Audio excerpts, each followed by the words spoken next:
Y sin más, les dejo con la última de las ponencias.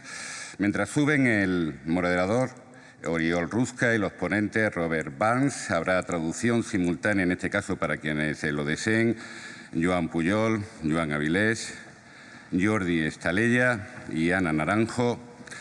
Les recuerdo que terminaremos aproximadamente a las 17:30.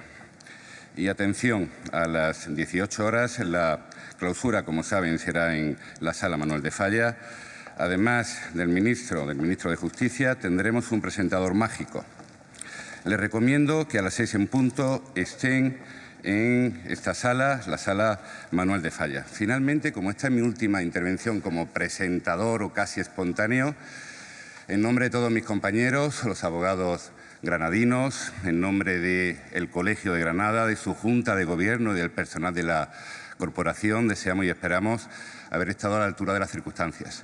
Buen viaje de vuelta y sabéis que Granada, esta ciudad, siempre estará abierta para recibiros. Gracias.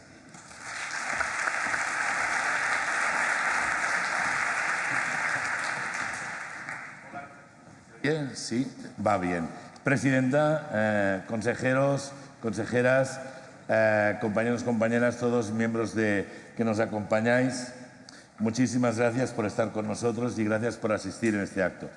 Esta última ponencia que vamos a hacer creo que es de sumo interés, el futuro de la profesión, los retos y los nichos de trabajo nuevos que pueden haber, así como el problema de la inteligencia artificial.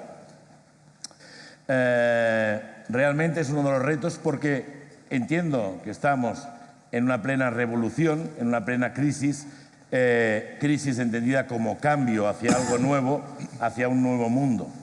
Y esta revolución es diferente a todas las revoluciones que se han hecho en el pasado.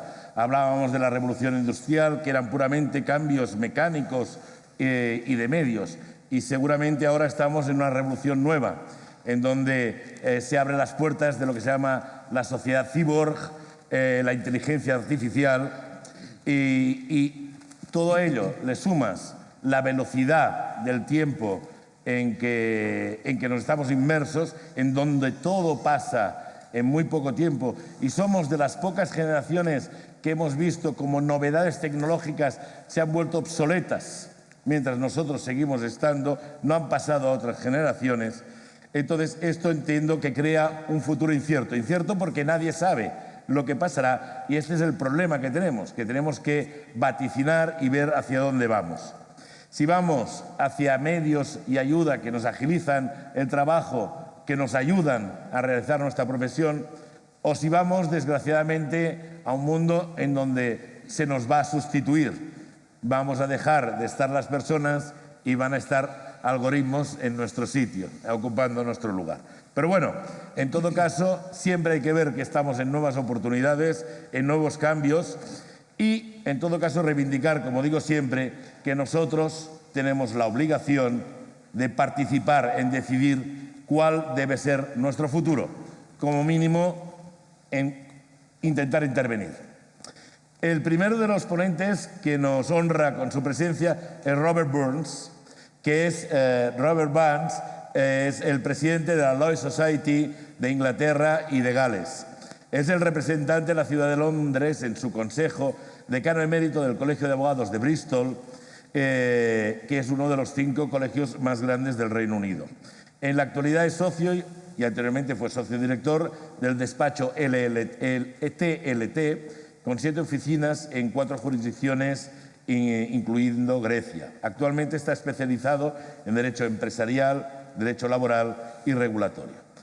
Sobre todo lo que queremos recalcar yo es que Robert es una gran persona, es un buen amigo y sobre todo acentuar la muy buena relación, complicidad e implicación que tiene con la abogacía española. Muchas gracias, Robert, por estar con nosotros. Adelante.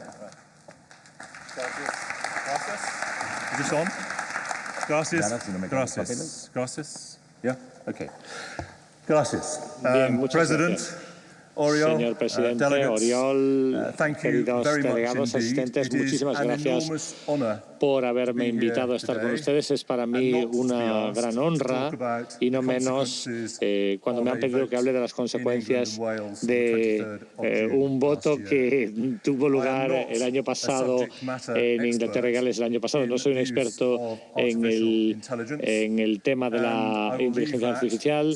Eso se lo voy a dejar a los expertos, a los especialistas que van a hablar poco después de mí, pero sí quiero disculparme de que Oriol haya desarrollado una mezcla entre francés, inglés y español que nos permite a entendernos, y quiero disculparme porque no puedo dirigirme a ustedes en español, así que voy a hacer lo que hacen los ingleses en esas circunstancias, hablar más fuerte, hablar más lento y cargarme la gramática inglesa para que nadie me entienda en absoluto nada de lo que yo vaya a decir.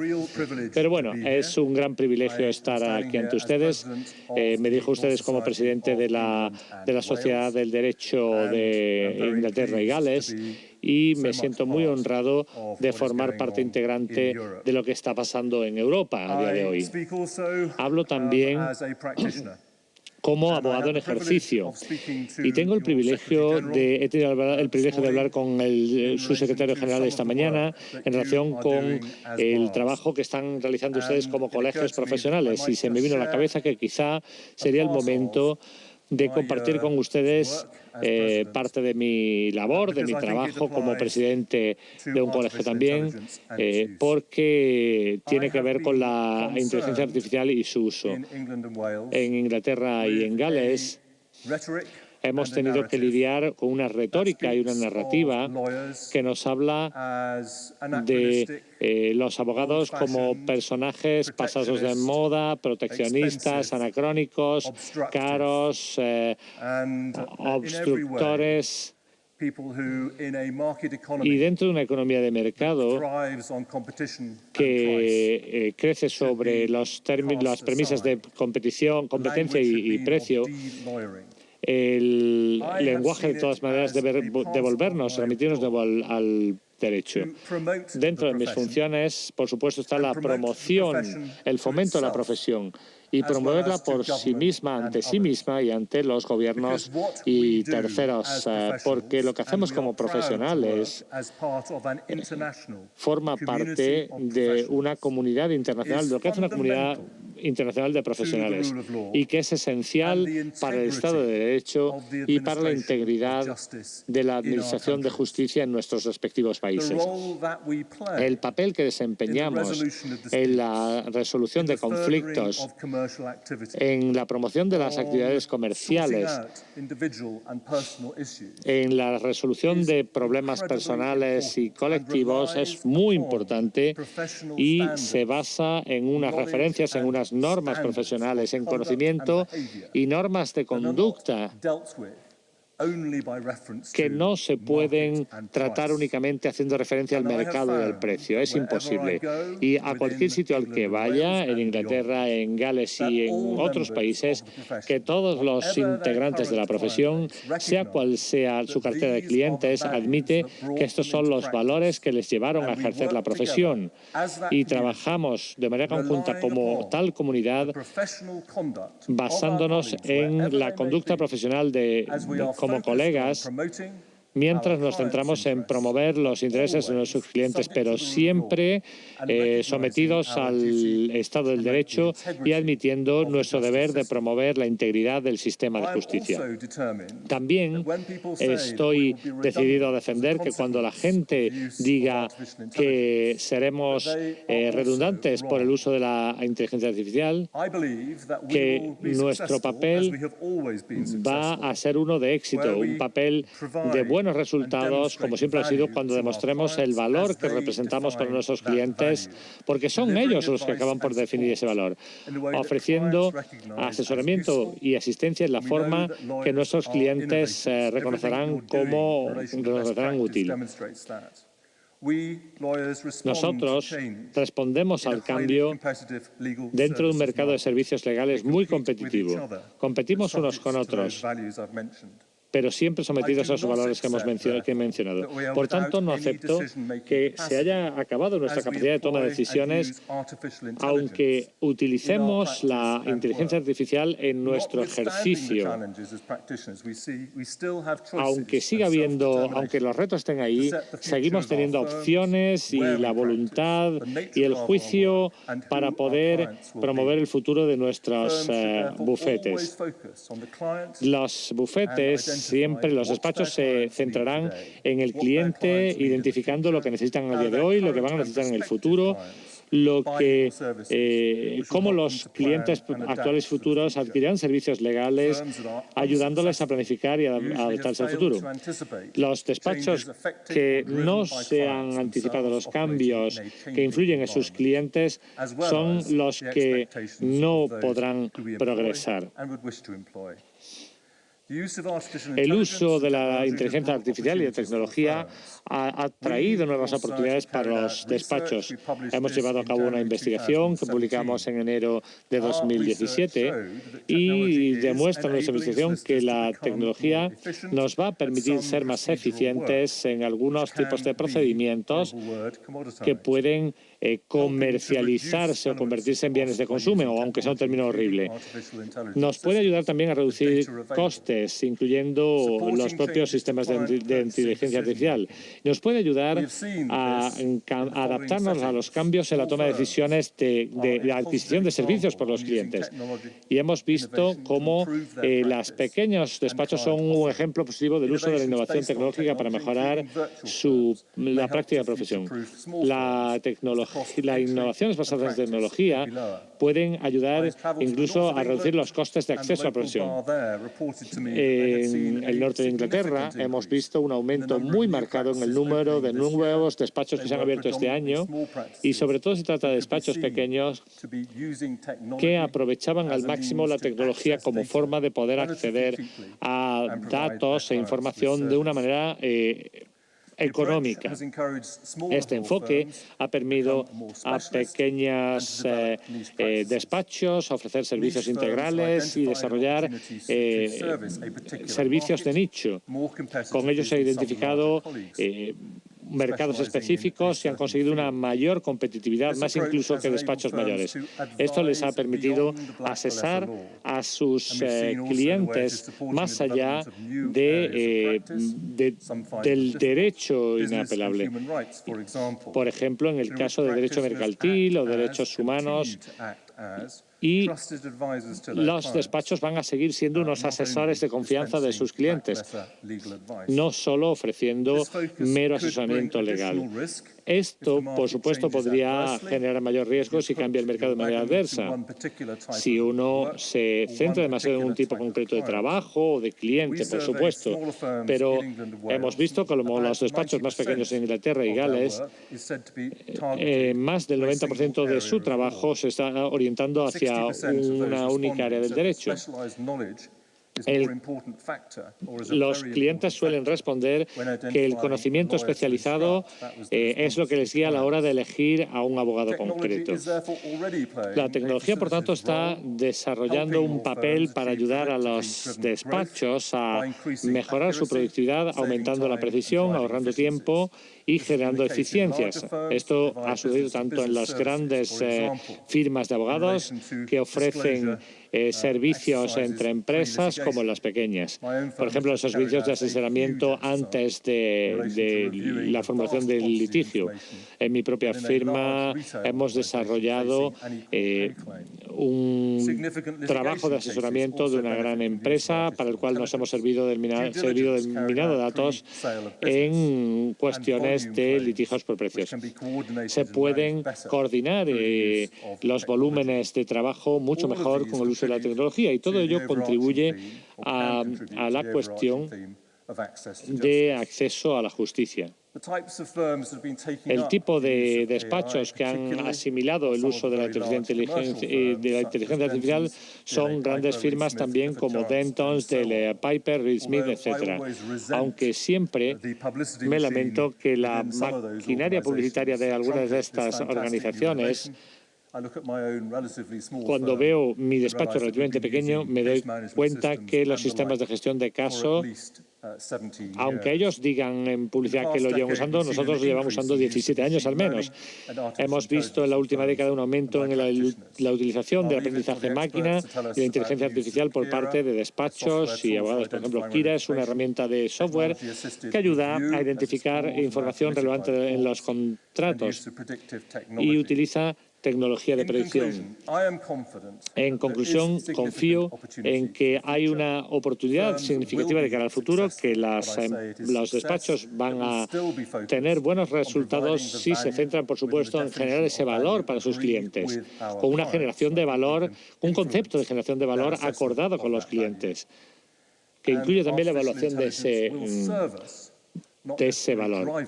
Y la inteligencia artificial nos va a ayudar y no necesariamente nos va a mover a una determinada dirección. Confío en que los abogados sigan demostrando su capacidad para innovar en su ejercicio diario, pero no creo que eso tenga que pasar por un minado, por un socavado de lo que es fundamental, como es ser miembro de una profesión. Eso no afecta a esa naturaleza fundamental del abogado como profesional, su relación con el cliente, con su cliente y su papel fundamental en la administración de justicia, velando por la integridad del sistema y el imperio del Estado de Derecho. Nunca debemos abandonar ese papel. Muchas gracias.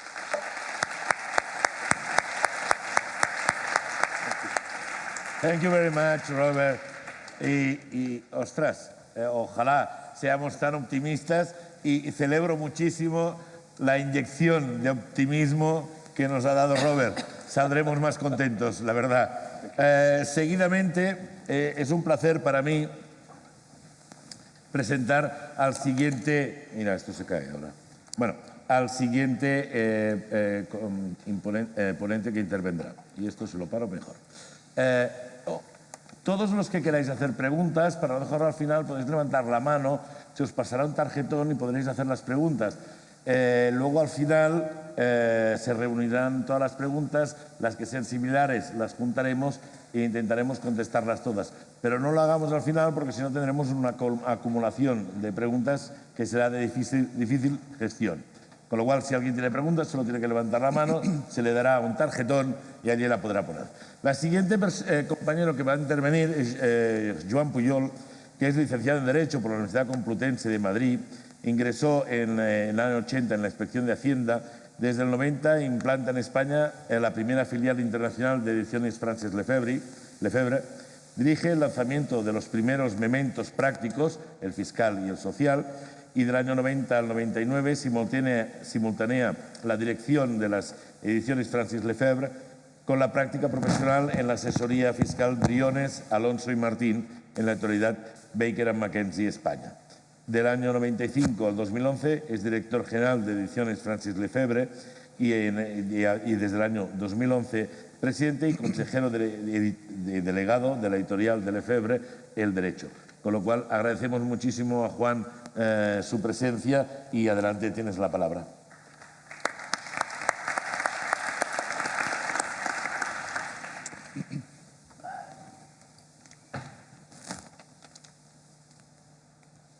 Muchas gracias, Uriol. Muchas gracias al Consejo General de la Abogacía y a su presidenta Victoria Ortega y a toda la organización. Gracias al ilustre Colegio de Abogados de Granada por la impecable organización de estas jornadas y por su marco incomparable, evidentemente. Thanks a lot, Robert, for your brilliant, clever and wise words, and hopeful also. And don't worry for don't speaking Spanish. Your English is very, very understandable. Thanks a lot. Bueno, yo soy demasiado poco joven, pero demasiado atrevido como para permitirme hacer lo que el título de esta mesa invita a hacer, hablar del futuro de la abogacía, de los retos, de nuevos nichos de trabajo y de inteligencia artificial. No me atrevo a hacer futuribles, pero no es menos cierto que con la perspectiva que puede ofrecerme mi visión del pasado, del tiempo pasado, sí me permito especular acerca del futuro. Y por tanto voy a intentar, en el tiempo que me concede Uriol, aportar una visión, y perdón de antemano por el palabrazo, una visión disruptiva. Quiero una primera excusatio, desde luego non petita, pero que debo aportar, y es que nuestro grupo, el Grupo Lefebvre Sarraute en Europa presente, iba a decir en 8 países de la Unión, pero creo que debo decir en 7 más 1, I'm really sorry again, Robert, presente en 8 países de Europa, está haciendo un enorme esfuerzo de inversión y de movilización de inteligencia en nuevas tecnologías, en inteligencia artificial desde luego, pero también en todas las áreas que se concitan en estos conceptos que manejamos todos, muchas veces, en mi caso desde luego, con escaso conocimiento de causa. Para comenzar a centrar mi intervención, sí quiero realizar una primera invocación a uno de los mitos, diría, de la abogacía española, en algunas áreas polémico, quien no lo es, pionero Lefebvre, igual que la presidenta actual del Consejo General de la Abogacía, don Luis Martí Mingarro. En el acto de entrega de los galardones pioneros Lefebvre, pues Luis dijo cosas inteligentes, desde luego, como casi siempre en él, y dijo esto que no es una butad, que no es solo una frase, dijo: la abogacía del mundo del derecho tiene tanto pasado que ya está, que siempre está en el futuro. Bueno, futuro de la abogacía. Blockchain, bitcoins, drones, economía colaborativa, machine learning, Robert ha hablado de algunos de estos conceptos, big data, open data, son realidades que no solo han venido para quedarse, sino desde luego supuestamente para revolucionar el horizonte de nuestra profesión. Y mi intervención pretende simplemente invitarles a que posicionemos la verdadera importancia de todos estos fenómenos neotecnológicos, de suerte tal que seamos capaces de diferenciar entre el puro marketing y lo que es verdaderamente trascendente. En esta mesa alineada, que no redonda, pues hay representados 2 gigantes como IBM y Microsoft. Juan, Ana, estoy seguro, sería extraño que a lo largo de las intervenciones sucesivas no apareciera en escena Watson, desde luego, pero probablemente Ross, el abogado virtual de IBM, o que no se aluda a la computación programática o a la computación cognitiva, y quizá hasta hablemos del porcentaje de pérdida de puestos de trabajo en nuestro sector, el de la abogacía, como consecuencia de la entrada en aplicación de las herramientas generadas por la inteligencia artificial. Inteligencia artificial. No es de hoy el concepto. Nada menos que en 1956, John McCarthy, nada que ver con el macarcismo afortunadamente, acuñó la expresión inteligencia artificial y la definió como aquí aparece en pantalla: la ciencia e ingenio de hacer máquinas inteligentes, especialmente programas de cómputo inteligente. Y aunque los especialistas, los expertos, yo tampoco lo soy, como Robert ha empezado diciendo, yo destacaría 3 de los pilares básicos en los que se apoya la inteligencia artificial. Redes neuronales artificiales, tampoco es de ayer el concepto, análogo a su funcionamiento, al funcionamiento físico y eléctrico del cerebro de animales y de seres humanos. Algoritmos genéricos, con un funcionamiento análogo al proceso de evolución de las cadenas de ADN, y un razonamiento mediante una lógica formal cercana al pensamiento abstracto humano. Hace unos días, la representante legal de IBM España, Lidia Peirona, que Juan seguro conoce y muchos de ustedes también, intentaba explicarnos a una audiencia watsoniana la dimensión, la magnitud de capacidad de asimilación de datos de Watson, y vuelvo a Watson. Y nos invitaba Lidia a que intentásemos imaginar que tuviéramos que leer en un día 340 periódicos. Eso, al parecer, suponía 4,7, y perdón otra vez por esta palabra, quintillones de bytes. Quintillones yo no lo había oído jamás. Para forzar aún más nuestra capacidad de imaginación, Lidia insistía y nos volvía a invitar a imaginar: multiplicad eso por 10, 3.400 periódicos, 47 quintillones de bytes. Elemental, querida computación cuántica. Yo no sé si ya existes, creo que sí, pero ya me resulta entrañable esa capacidad de analizar quintillones de bytes. Yo no sé si el hombre tiene capacidad de generar tanto dato como la inteligencia artificial es capaz de diseccionar, analizar, clasificar, proporcionar. Yo, desde luego, renuncio de antemano a leer 340 periódicos en un día, ni siquiera en una semana. Por eso, querido Watson, ahí tendrás que estar tú, claro que sí. Y quisiera evocar también a Stephen Hawking, lo saben ustedes, hizo un augurio poco optimista. Sí. La inteligencia artificial augura el fin de la humanidad. ¿Por qué? ¿Por qué esto? Pues Hawking mente privilegiada, encarcelada en un cuerpo que sabemos cómo es, pues con cierta amargura se expresaba diciendo: la inteligencia artificial desarrollada hasta ahora ha demostrado ser muy útil, pero teme que una versión más elaborada de la misma pueda decidir rediseñarse por cuenta propia e incluso llegar a un nivel superior. Los humanos, que son seres limitados por su lenta evolución biológica, no podrán competir con las máquinas y serán superados. Bueno, un último apunte poco positivo, si les parece, pero quiero mencionar, porque sé que muchos operadores económicos están trabajando, y en la Administración española también, en justicia predictiva y en el, no sé si sacrosanto algoritmo sobre el que se basa. Y en el contexto de esta mención no puedo menos de acordarme de Charlie. ¿Y quién es Charlie? Pues con el algoritmo de la justicia predictiva en la mano, Charlie, que está en Alabama, que es afroamericano, de menos de, pongamos, 25 años, y que ha tenido la mala suerte de tener un encuentro no fortuito o con el sheriff o con el ayudante del sheriff del condado, pues si todo esto concurre, Charlie, estás apañado. Pero pese a todo esto, quiero justificar el final de mi intervención en positivo y voy terminando. Muchos de ustedes, espero, conocen los mementos Lefebvre. Hace algunos lustros, un socio director de una de las entonces Big Six o Five, ahora creo que son Four, ordenó retirar de la pradera donde se esforzaban los jóvenes abogados a diario, jóvenes que ahora seguro serán menos jóvenes y seguramente socios de esa u otras grandes firmas, ordenó retirar los mementos Lefebvre. Y les decía el socio director: pensad, utilizad vuestra inteligencia, no la del memento. Para eso tenéis inteligencia propia. ¿Es esta antítesis cierta? ¿Es inteligencia humana versus inteligencia artificial? Creo que no. Esta mañana uno de los ponentes en la primera mesa redonda hacía una suma y no una resta ni una antítesis. Dos son los proyectos que Lefebvre el Derecho quería aprovechar para presentar en el marco de estas jornadas.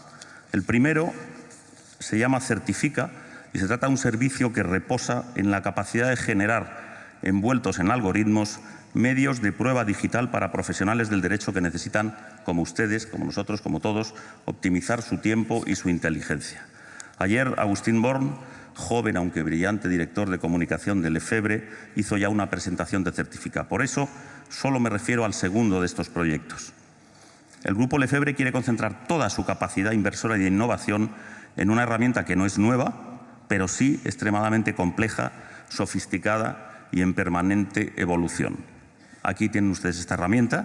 Es una herramienta extraordinaria, prodigiosa, con una capacidad de sofisticación en el análisis que me atrevo a decir, y seguro que mis compañeros de mesa tendrán mucho que matizar o rebatir, sigue encerrando y monopolizando el milagro del discernimiento, la verdadera inteligencia.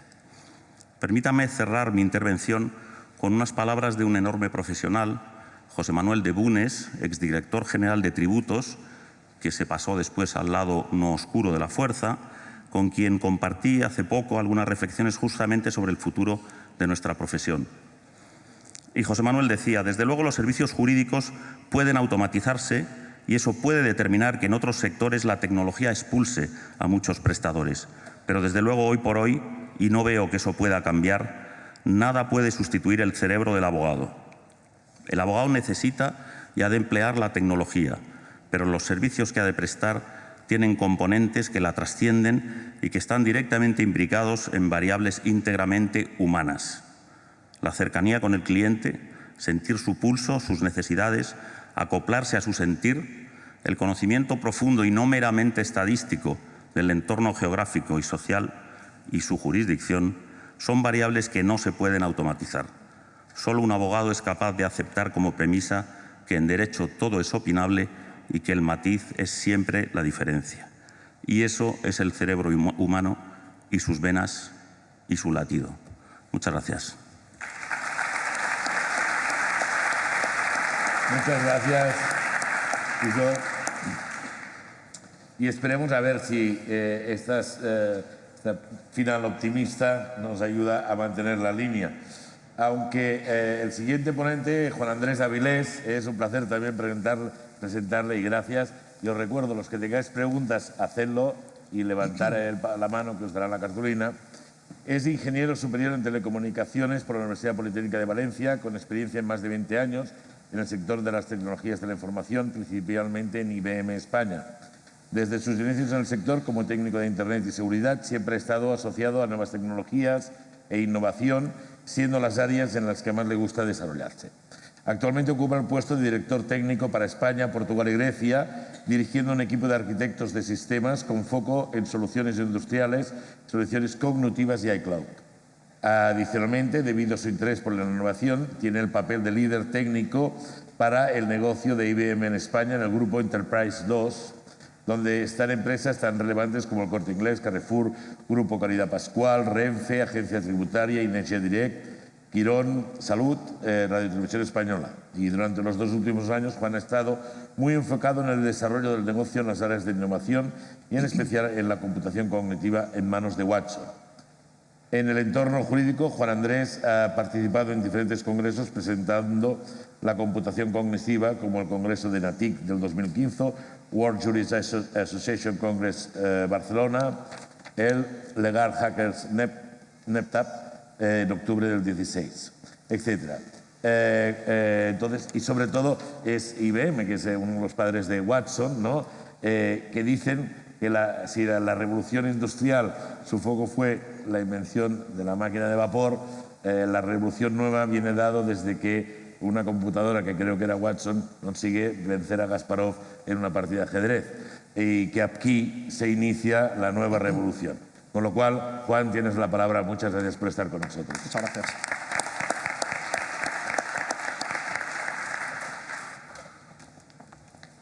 Bueno, buenas tardes. Muchas gracias por la invitación y la verdad es que después de estos 2 ponentes, no sé yo, me habéis chafado casi toda la charla. No, bueno, básicamente quería dar dos pinceladas. Primera es, durante toda la jornada, desde luego el día de hoy, no paro de oír temas de inteligencia artificial, blockchain, transformación digital, cloud. Están surgiendo términos que parece que son tecnologías que están impulsando, por cierto, no solo el mercado jurídico, sino todos los mercados.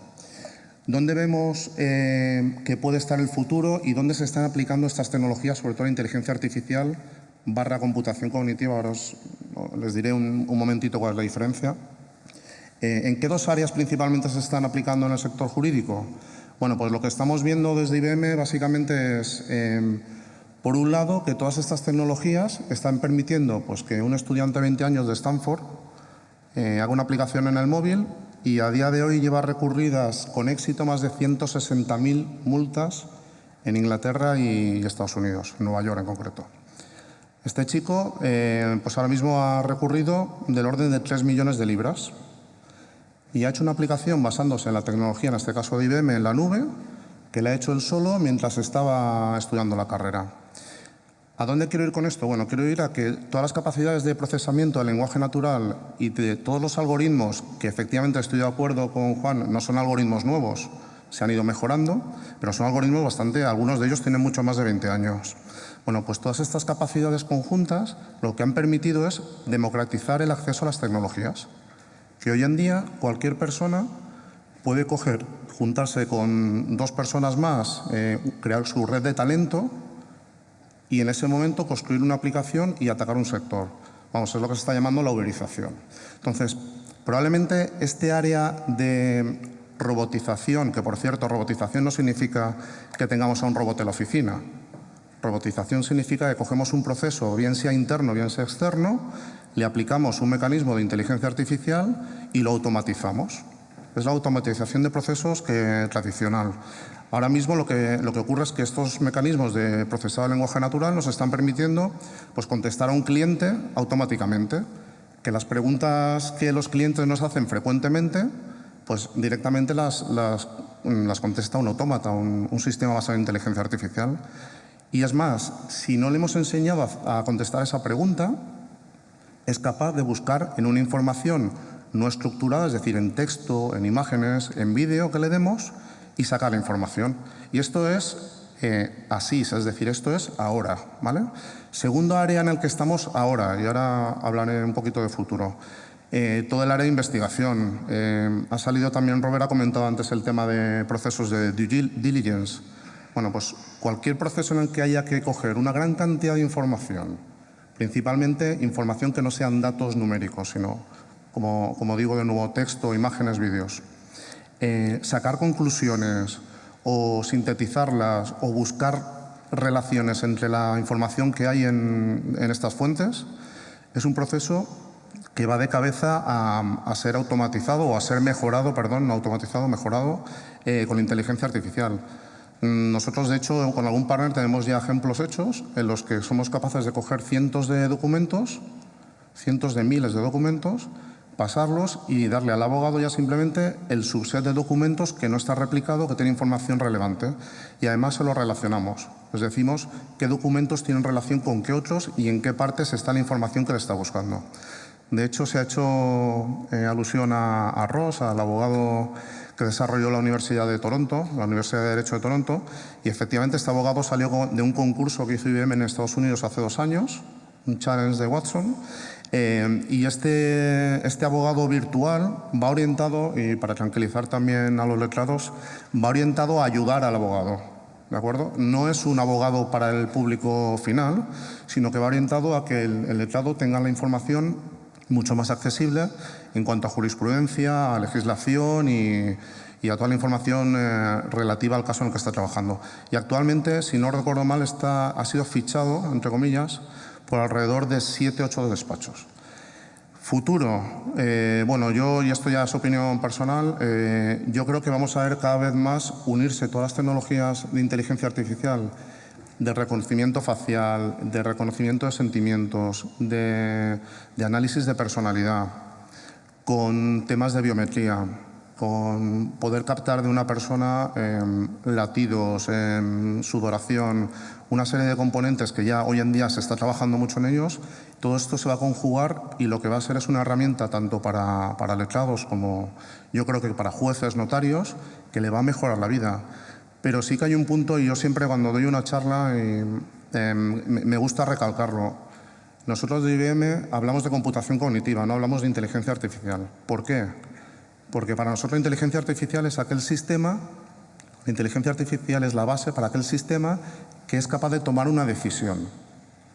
La computación cognitiva es la base para aquel sistema que es capaz de dar la información relevante a la persona que tiene que tomar la decisión para que la tome. Lo que queremos es ayudar al profesional a una toma rápida y con evidencias de decisiones. Y por último, solamente un mensaje que también suelo recalcar y es la inteligencia, bueno, en este caso la computación cognitiva, lo que viene es a aumentar la cognición humana. Nos viene a hacernos el suprahumano, ¿no? el superinteligente. De hecho, Ross, si entran ustedes en la página, pone el abogado superinteligente, ¿no? Y yo quiero recalcar esto, lo que tenemos que centrarnos, por cierto, esto no es solo en el mundo de la abogacía, esto está ocurriendo en todos los sectores. Tenemos que centrarnos en dar valor al cliente. Lo que está claro es que, decía Juan, ¿qué porcentaje de trabajos no van a aguantar, ¿no?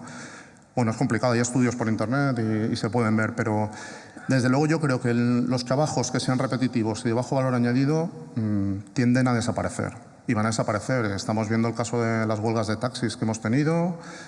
Bueno, tenemos muchos ejemplos en ese ámbito. El ámbito de educación, por ejemplo, es otro ámbito muy afectado por las nuevas tecnologías. La forma como cambia el que un profesor se dirija a los alumnos.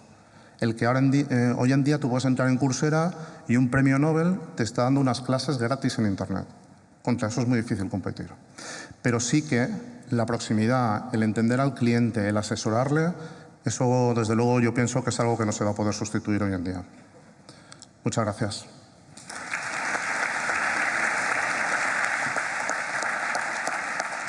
Muchas gracias, Juan.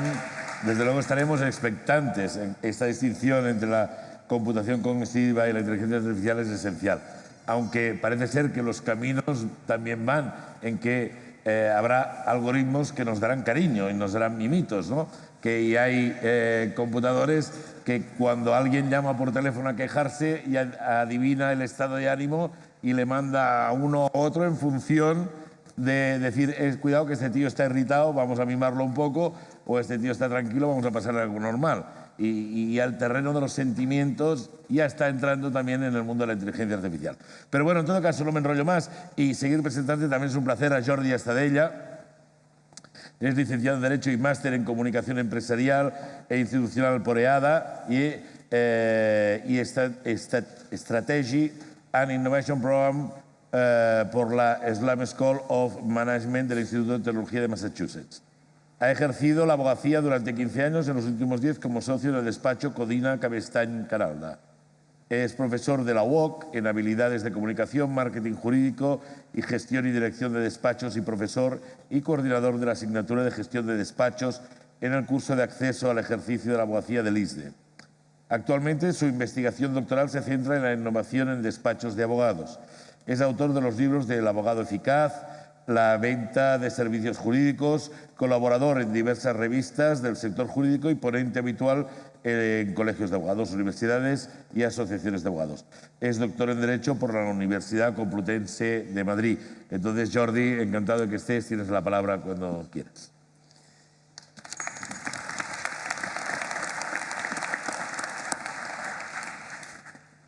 Muchísimas gracias, Uriol. Me has doctorado en menos de 30 segundos. Bueno. No, pero gracias porque me voy de aquí con un título más. Por lo tanto, es a lo que además de invitarme, salgo doctor casi honoris causa de la Universidad de Granada. Gracias. Muchísimas gracias por la invitación a este último tramo de las jornadas, al Consejo General de la Abogacía y a las personas que lo están liderando y desde luego a todas las personas que estáis aquí a esta hora con nosotros. Muchísimas gracias. Voy a cambiar un poco el registro o coger el registro de las maravillosas ponencias del resto de compañeros para reconducirlas hacia algo que nos afecta quizás a los profesionales diariamente, que es la innovación en nuestros despachos. Intentar responder por qué o qué diferencia aquellos despachos que están innovando en la práctica, en el día a día, de aquellos que no están innovando. ¿Qué factores, qué elementos, en definitiva, existen para que un despacho innove y otro no innove? La innovación, como en todos los sectores, significa pensar y hacer algo diferente. Las dos acciones, los dos verbos, tienen la misma importancia. Pensar y hacer algo diferente. Y ese pensar y hacer se concreta, en definitiva, se plasma en la creación de un nuevo producto o servicio, o proceso o sistema, o bien en la mejora de un producto, servicio, proceso o sistema existente. O creamos algo nuevo o introducimos mejoras que repercutan bien a nivel interno con nuestros profesionales o bien a nivel externo en la relación con el cliente. Ese pensar y hacer incluye el otro sintagma o la otra palabra que es diferente. Si se piensa y se hace algo que es lo mismo, no estamos innovando. Pensar hacer algo diferente al final implica cambio. Significa mover el statu quo de las cosas, mover las cosas, revolver las cosas. En definitiva, transformar las cosas y hacerlas de una manera distinta a la que se venía haciendo. Y como sabéis, cambiar no es nada fácil. Y además no es nada fácil si hablamos de una firma de servicios profesionales, un despacho de abogados, donde el principal activo somos nosotros. Y si somos nosotros, los cambios tienen que pasar por una transformación de los hábitos. Una transformación profunda de los hábitos, de la forma en que hacemos las cosas. Y eso no es fácil porque hay que motivar a que las personas salgamos o salgan de la zona de confort o expulsarlas de la zona de confort, de la zona de comodidad. Y eso no es fácil. ¿Cuántos de los que estáis aquí habéis intentado un cambio profesional en los últimos 2 años, el último año, los últimos 2 años, los últimos 3 años en vuestro despacho y habéis vuelto a la casilla de salida? ¿Todos lo habéis conseguido? ¿Todos habéis vivido ese proceso de intentar cambiar y no moverse? ¿Y que las inercias sigan funcionando en el despacho? Esa es la dificultad del cambio. Para cambiar, para pensar y hacer de forma distinta, existen varios métodos, varios procesos, pero en definitiva no existe innovación sin cambio. El cambio es una condición necesaria, imprescindible para que exista innovación. Pensad en lo que tenemos aquí, el móvil, o pensad en un procesador de textos, el Word, o en una hoja de cálculo, o en cualquier programa de gestión que tengáis en vuestro despacho, cualquiera, de cualquier marca. En el momento que introducimos esas tecnologías y, por tanto, algo nuevo en nuestros procesos, estamos innovando. Pero ¿cuántos de nosotros estamos utilizando todas las funcionalidades de cada una de esas tecnologías? Si os pasa como a mí, yo estoy utilizando menos del 50% de las funciones de cada una de esas tecnologías. ¿Os pasa lo mismo o utilizáis todas las funciones? ¿Quién está utilizando menos de las capacidades que tiene cada una de esas tecnologías?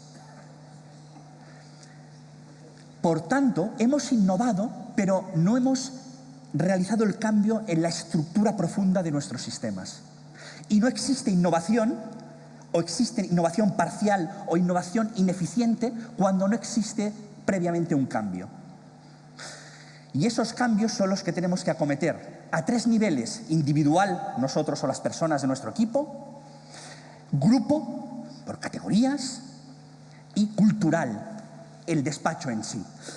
Pero tenemos que resolver una pregunta: ¿por qué hay organizaciones, por qué hay despachos de abogados, firmas que están innovando, que están demostrando grandes dotes de innovación, capacidades de innovación y están cambiando y otras no? Resumamos muy brevemente 7 factores, 7, si queréis, hábitos. El número mágico, 7.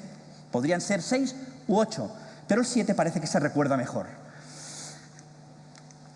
Primero, los despachos que innovan y por tanto cambian, recordemos la asociación entre cambio e innovación, consiguen cebar un sentimiento de urgencia, consiguen involucrar dentro de la firma un sentimiento de urgencia y para ellos mismos, bien motivado por la información del mercado, la exigencia de los clientes, la competencia en precios, la gran competencia existente en el mercado, la tecnología. Todo eso hace que en definitiva haya un sentimiento de urgencia. Los despachos que en definitiva estamos notando que están cambiando son aquellos que han sido capaces de introducir no un conocimiento de urgencia, no saber que las cosas están cambiando, sino inocularse un sentimiento, es decir, algo que es emocional, algo que no puedes frenar, algo que te empuja a cambiar, te dice que tienes que cambiar. No lo sabes, sino te lo dice. El segundo gran factor del cambio es la coalición. Dentro de nuestro despacho habrán personas más predispuestas al cambio que otras. Tenemos que coaligarnos, buscar esas personas para que sirvan de palancas de cambio, porque vendrán momentos en que los cambios se van a detener. Si tenemos esas personas a nuestro lado, esa persona a nuestro lado, en el momento que la persuadamos a ella va a ser mucho más fácil contagiar esa urgencia del cambio. Será mucho más fácil es mucho más fácil cuando persuadimos a alguien de cambiar, porque nos acompañará y al mismo tiempo realimentará ese cambio. Tercer factor, la visión. Conocéis perfectamente la visión, pero en los despachos pocas veces hay una visión definida. Significa dibujar aquello que queremos ser cambiando. Una vez tengamos sentimiento de urgencia del cambio y queramos cambiar, tenemos que dibujar dónde queremos llegar, hacia dónde, y tenemos que trasladarlo a todos los poros de nuestro despacho, desde la contratación de la primera persona que tengamos en el despacho, diciéndole que queremos innovar, que queremos cambiar, que queremos hacer cosas distintas, es decir, desde la selección hasta la comunicación con mi cliente, en todos los soportes, incluso un vídeo donde se demuestren esos valores, algo que ya está haciendo algún despacho. La visión, importante. Una visión de un despacho algo grande, la enunciaba así: trabajar con buena gente, nada arrogante, dispuestos a colaborar entre ellos, entre departamentos, y con una vocación al servicio al cliente clara y efectiva, preguntándose en cada momento cómo y cuándo le estamos ayudando. En esa parte centraban ellos la innovación, cómo y cuándo, y lo ponían en práctica. Era un ejemplo, predicaban con el ejemplo. En las reuniones se preguntaban semanalmente cómo estamos ayudando a las personas que son nuestros clientes. Y es real, se lo preguntan, intentan responder a esa pregunta. Cuarto factor, enfoque sistémico. ¿Qué significa? Que cuando innovamos muchas veces prestamos solo atención a la tecnología. La tecnología es un medio, es una herramienta, un instrumento, y es una dimensión de la innovación.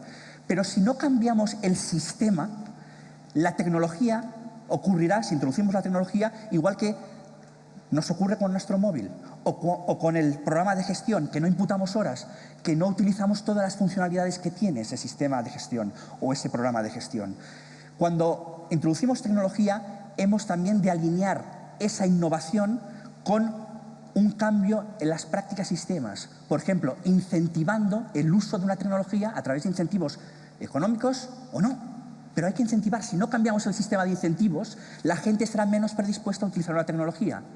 Si no alentamos a las personas para que conozcan al menos las tecnologías que tenemos, caeremos en la infrautilización y en la desmotivación y, por lo tanto, no cambiaremos y no habrá innovación.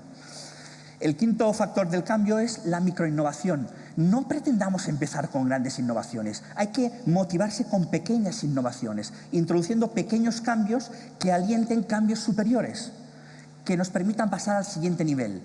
Hacer algo significa poder sustentarse en una palanca para volver a innovar después.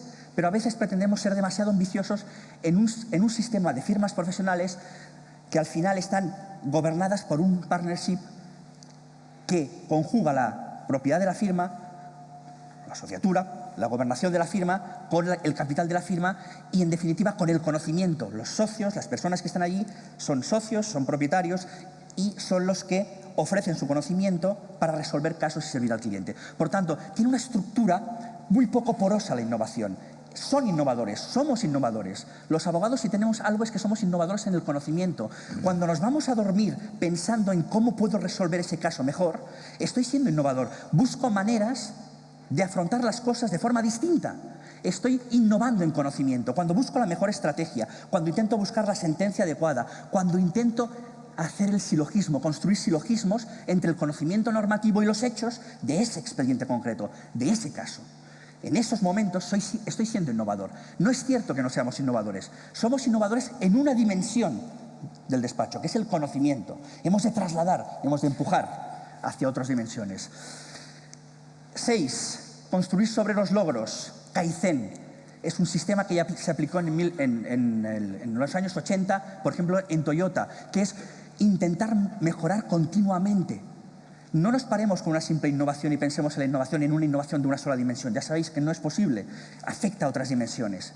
Por tanto, pensemos en mejorar, en ir mejorando. Planteémonos si esa microinnovación ha ido bien, qué ha salido bien, por qué ha salido bien y dónde podemos aplicar ese éxito a las siguientes innovaciones.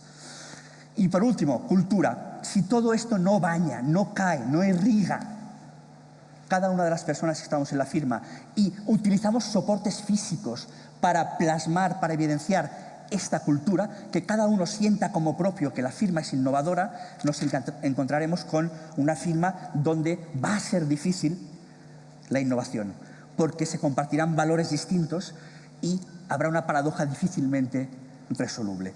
En definitiva, mi intención es que salgáis de aquí y el lunes mismo, a no ser dentro de un rato, si es posible, innovéis, entendiendo la innovación como un cambio, aunque sea microcambio, para apoyaros y hacer el siguiente. Muchas gracias.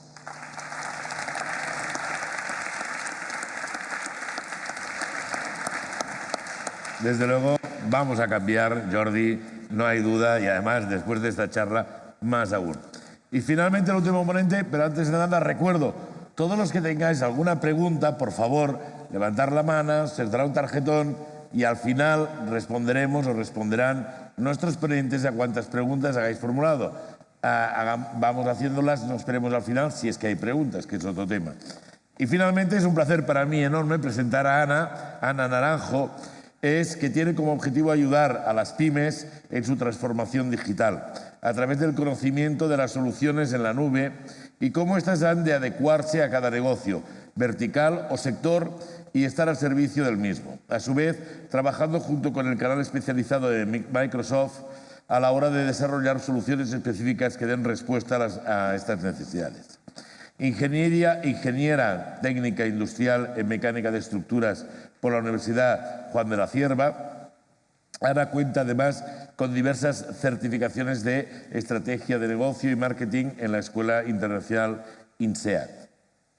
Con más de 18 años de experiencia en el sector de la industria informática, ha ocupado posiciones de marketing y formación de canal, ventas y desarrollo de negocio en compañías como Pearson VUE, Aslan o la propia Microsoft, donde trabaja desde el 2005 y donde anteriormente era responsable territorial de la zona norte para el canal Pymes. Ana, un placer, tienes la palabra.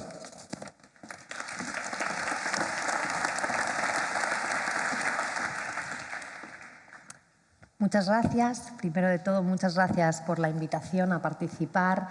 Es un honor para mí, que llevo trabajando el último año sobre todo con la comunidad legal, con abogacía de cara a la innovación y a la introducción de soluciones tecnológicas, soluciones en la nube en vuestro día a día.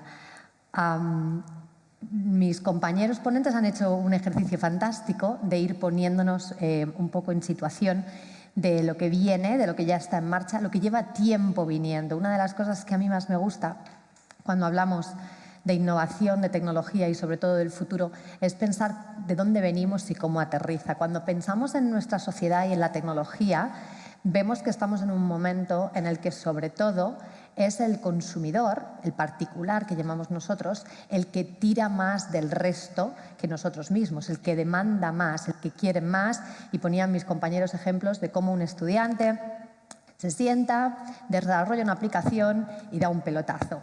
Y así, día tras día. Nuestra misión es ver cómo todo eso tiene impacto en nuestro día a día, en nuestra vida a nivel personal y en nuestros trabajos, en nuestras industrias, sectores o verticales. Dice Jack Welch, para los que no lo conozcáis, fue director de General Electric durante 20 años con una carrera francamente exitosa, que si el ratio de cambio exterior en el mercado supera el ratio de cambio interior en las empresas, el final de esa empresa está cerca. No podemos permitirnos no adaptarnos al cambio que sucede de manera orgánica en nuestra sociedad y en este caso en los sectores en los que impactan al colectivo que estáis hoy aquí, al colectivo, la comunidad legal. Cuando hablamos de inteligencia artificial o de Internet de las cosas, que ahora entraré un poquito más en detalle, no tengo más remedio que dar un pequeño paso atrás, y cuando digo un paso atrás digo ayer, y hablar de transformación tecnológica. Hablaba Jordi también de cómo esa transformación, esa innovación, y más que transformación a mí me gusta referirme a una evolución, porque en realidad no es que nos transformemos en algo diferente, es que evolucionamos hacia lo que viene, a lo siguiente que viene.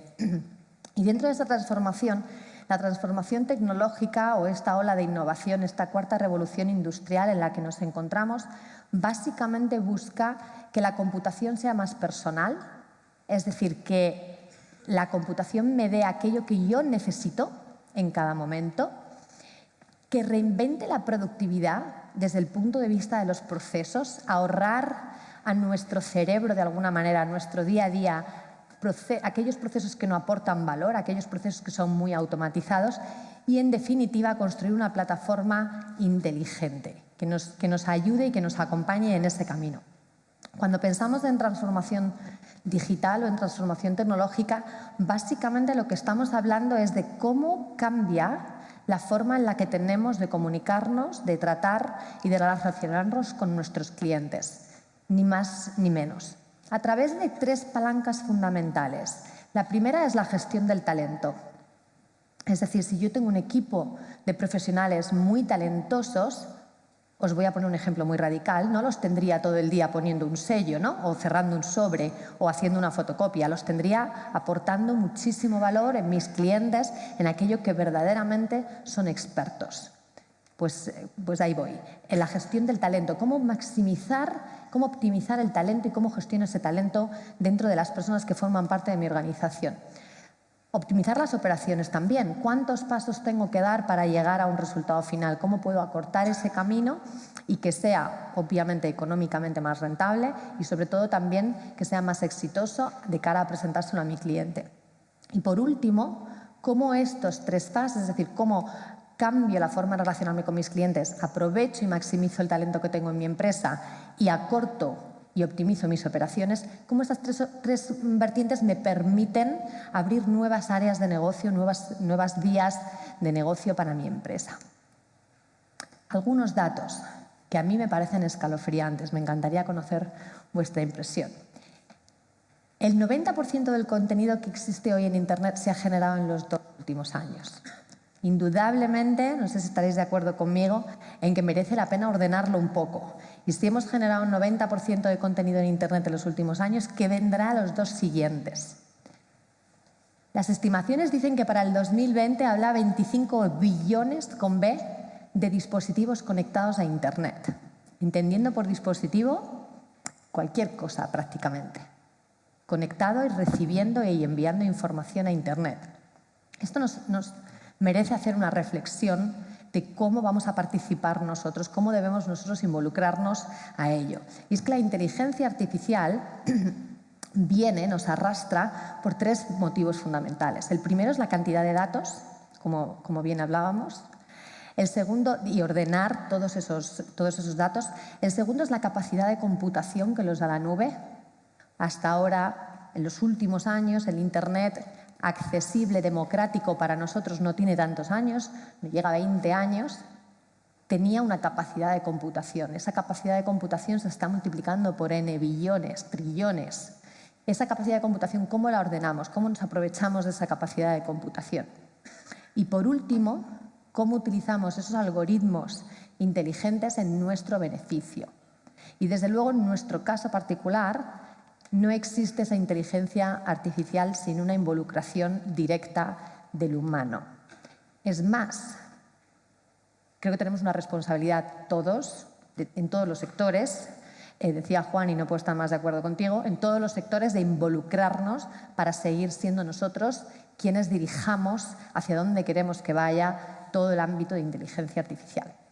Vemos distintas ramas, como pueden ser los agentes automatizados o bots, todo lo que tiene que ver con conversación natural, cómo nos dirigimos a una máquina de una manera natural. No sé cuántos de vosotros ha llamado alguna vez desde hace ya muchos años a una operadora y hablamos como indios, ¿no? Renovar contrato, en vez de decir, me gustaría conocer las opciones para renovar mi contrato con usted. ¿Cómo vamos avanzando y cómo va reconociendo un lenguaje natural las máquinas? Realidad mixta.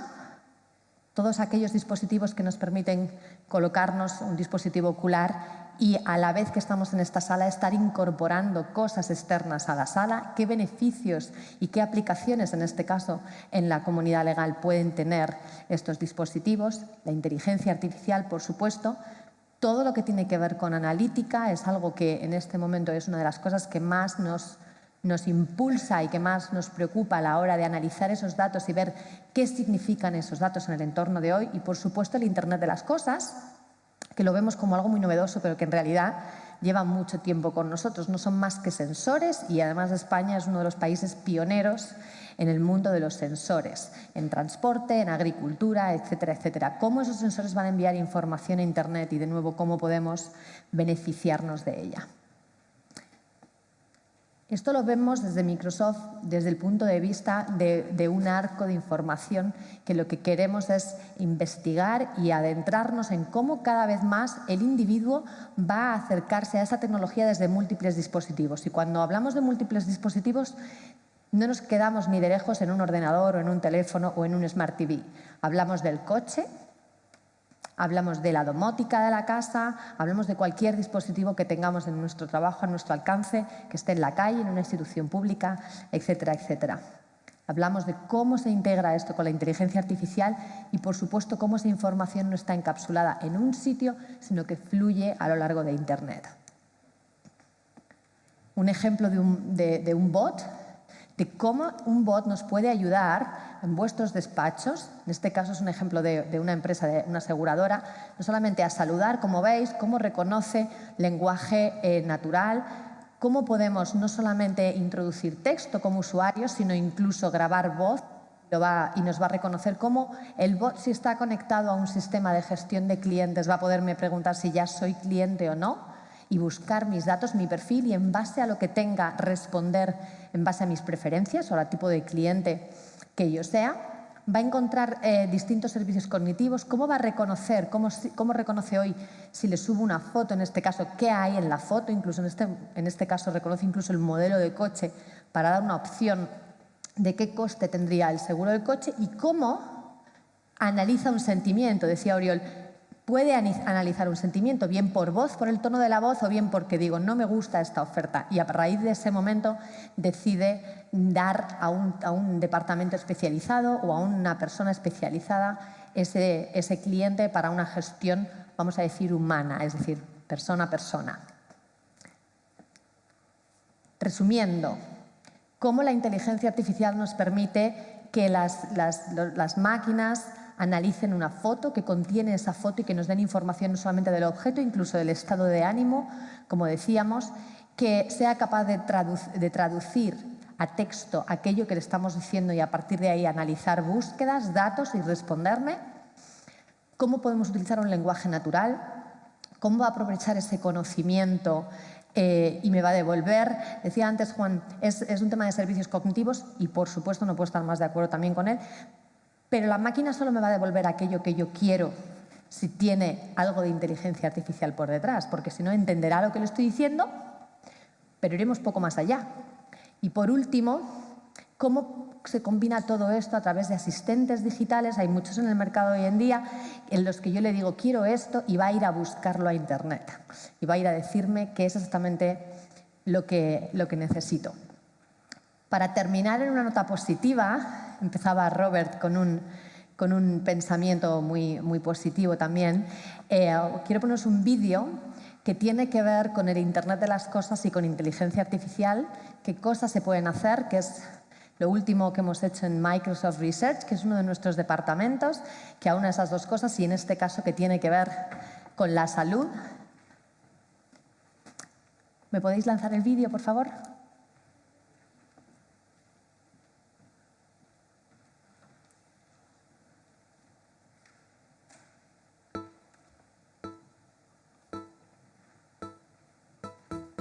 Okay, right, I'm going to try and replicate this here.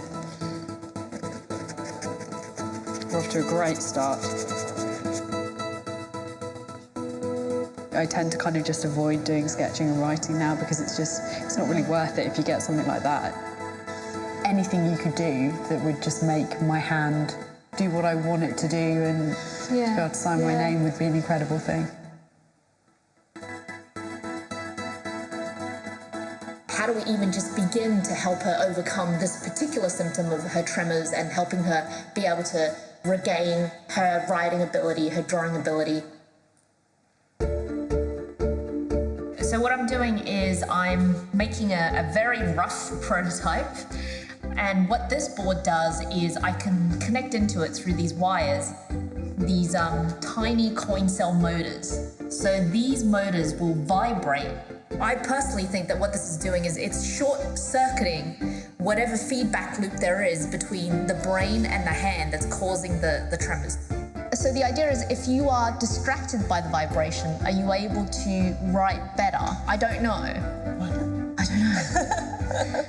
It's affecting something. I don't quite know what's happening. I'm on to something, right? I'm on to something.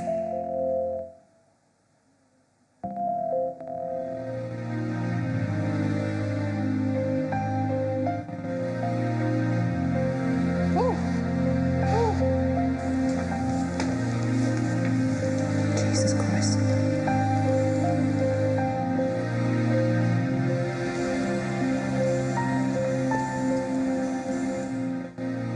Oh my God.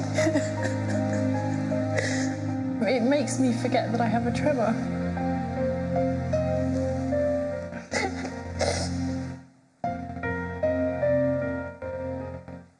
I've drawn one of them for a long time. I've actually just written my name for like the first time in ages. I can't believe it. Mum, it's called the Emma. Oh, brilliant. It's got my name on it.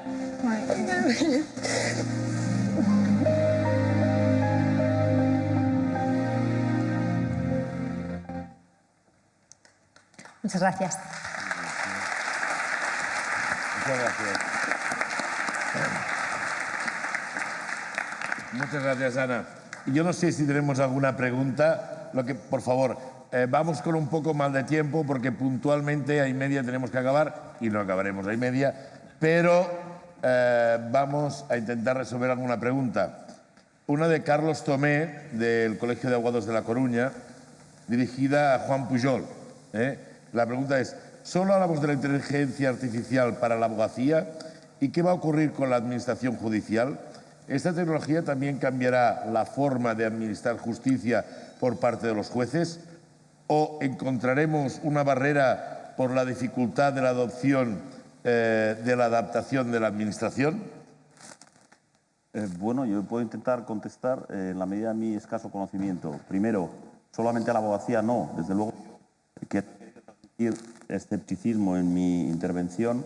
Con lo que sí estoy absolutamente de acuerdo es que veo desde mi perspectiva de ciudadano una mayor aplicación al mundo de la inteligencia artificial es en otras áreas como la que acabamos de ver del proyecto EMA. En el mundo de la medicina estoy convencido. Esa capacidad de computación gigantesca de billones, quintillones de datos, ahí sí que encuentro aplicaciones mucho más inmediatas y de mucha más aplicación práctica. Administración judicial, me consta por el conocimiento del sector y de la Administración de Justicia que naturalmente que sí, que están trabajando de una forma inteligente, sistemática y con mucho avance tecnológico, y que en un par de años el Centro de Documentación Judicial, dependiente del Consejo General del Poder Judicial, va a poner al servicio de toda la ciudadanía, pero también, desde luego, de jueces y magistrados, toda la justicia predictiva, que yo confío en que vaya más allá de la estadística, que vaya más allá del algoritmo de Charlie que veíamos antes. Creo que no se va a quedar en eso porque parece obvio y evidente. Mucho más allá de aquí yo no puedo llegar en mi respuesta. ¿Hay alguna pregunta más? Yo no sé si brevemente alguno de los intervinientes quiere hacer algún apunte. ¿Yo? Please.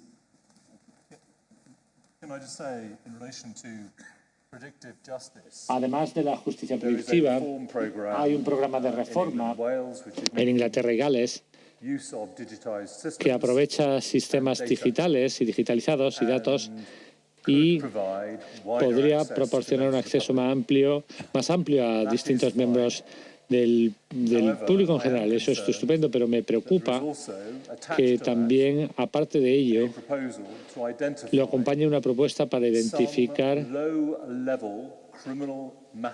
algunos temas penales de menor entidad que podrían afrontarse simplemente con prestando asistencia digital a la población general. Y creo que estamos creando ahí un proceso ejecutivo que identifica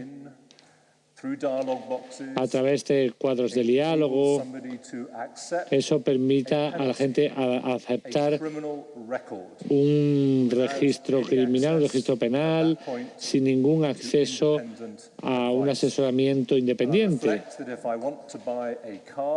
Por ejemplo, si quiero comprar un coche a crédito, puedo someterme a un proceso que me dé 14 días para pensar si puedo cambiar de idea. Y me preocupa, por ejemplo, el uso de sistemas